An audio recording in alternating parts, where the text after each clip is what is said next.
Hey guys, it's Josh Mall, the voice for Swimming Pool Science, and on this episode of Water Talk, we are at the 2019 Rolex Monterey Motorsports Reunion, checking out water-cooled systems on racing cars. So let's go!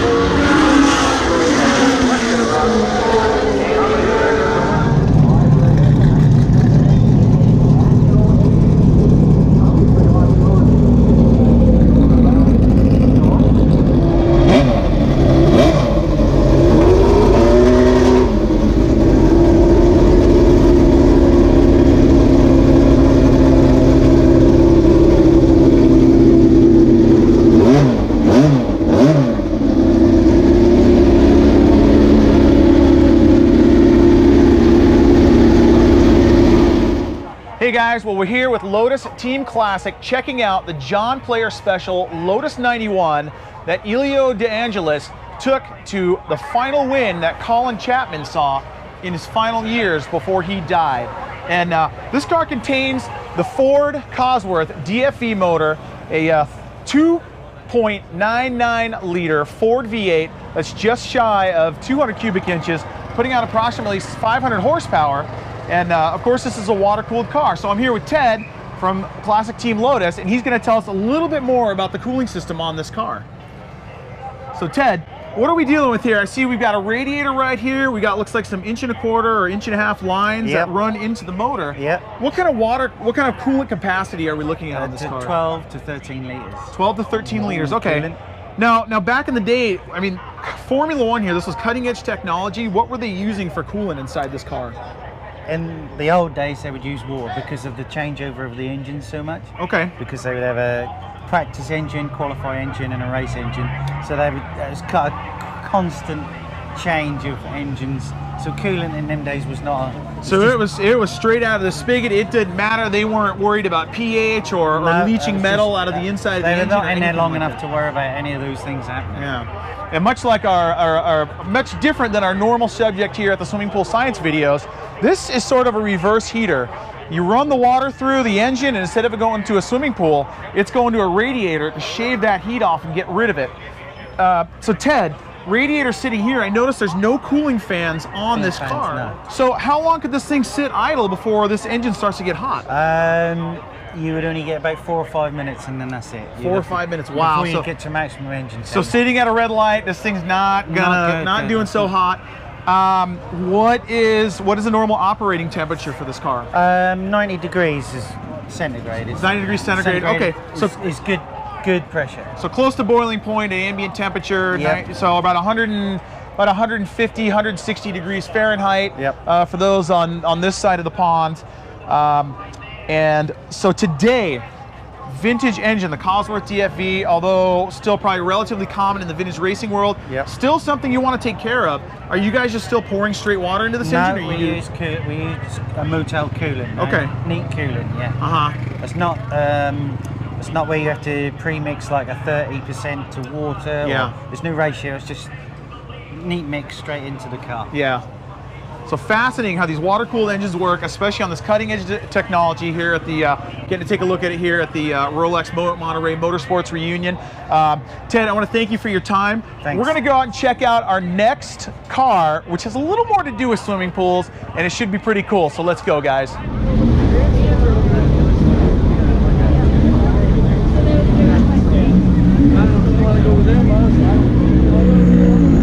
Although the company surprisingly was actually formed in England. However, with the name Calvo, it was somebody who had French heritage. And then ultimately went to a number of American versus European. Formula 1 versus Formula 5000.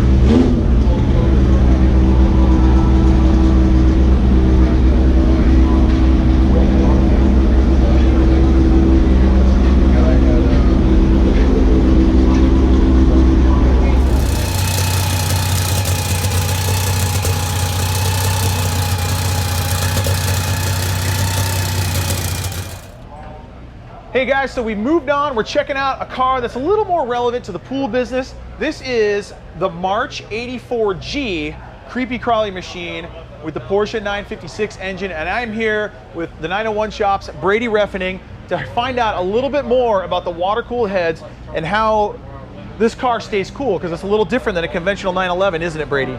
Yeah, this particular motor is actually, it's air and water cooled. Okay. It was the early 956 motors, which actually used a traditional fan to cool the cylinders. Yep. And then it had water cooled heads, and they were 4-valve heads, which you couldn't keep cool enough with an air cool. So they had to go to water with them. Yeah. Now, how much water are we running through this system? There's probably about a couple gallons of water in it. Yeah. It's got a couple radiators up front. And it's got 2 water pumps on it, one on each cylinder head bank. Okay. And those are driven off the cam, correct? Driven off the camshaft. Okay, so right off the head.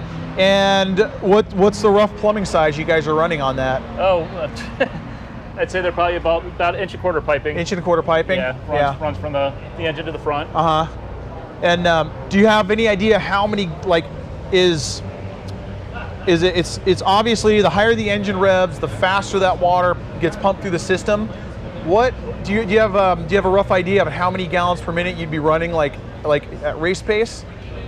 Or is it pretty much like we're just saying, hey, the water temperature's good, we're right between about 150 and 200 degrees, we're in that zone where we need to be, and that's not something you guys focus on too much? Yeah, that, it was all engineered by the Porsche factory, so basically, it has to move a certain rate through the radiators so it can transfer the heat away, and so that, it was pretty well worked out before we had to deal with it. Now, are you just pouring water, let me rephrase the question, but we talked to the folks over at Lotus about the Ford DFV, and back in the day they would just run straight water in the engine. Was that a similar thing with here when this car raced? Were they running just straight water? Back in the day it would have been straight water. Yeah. Now we add a little additive which helps with corrosion and other things. Now is it distilled water? Are you guys using filtered water? Distilled water. Distilled water. Yeah. Now why distilled water? Why not conventional mineral water or just plain filtered water? For the corrosion purposes, with minerals and stuff like that, you introduce different stuff to it that can cause corrosion. And those of you water nerds know that as that water temperature goes up, water wants to push those minerals out of solution, and I can see how that could scale the engine, which can lead to water flow issues and a reduction in your gallon per minute flow rates and things like that, and possibly some corrosion while the car's sitting. Yeah. Yeah, and the heat transfer and stuff when when the water doesn't come in direct contact with the metal. Yep. So I know there were 2 of these Kreepy Krauly March cars made. The sister car to this won the '84 Daytona, and also took Al Holbert to a Camel GT championship. Correct? Correct. Yeah. And this was the their next year car. They didn't have much success with it. It actually had an accident, rode Atlanta, caught fire, and then had to get retubbed and fixed. And at that point, it went to Europe, and it originally had an air-cooled 935 motor to run in the U.S. Yeah. But to run Group C, they wanted to go to Le Mans. They put the 956 motor in it to fit their rules over there. Wow. Okay. Cool. Well, Brady, thank you so much. I really appreciate you helping me in my journey to understand all the applications of water and all the different facets around the world and in technology. Guys, before we go, let's check out a little video of this and the Lotus running on the track.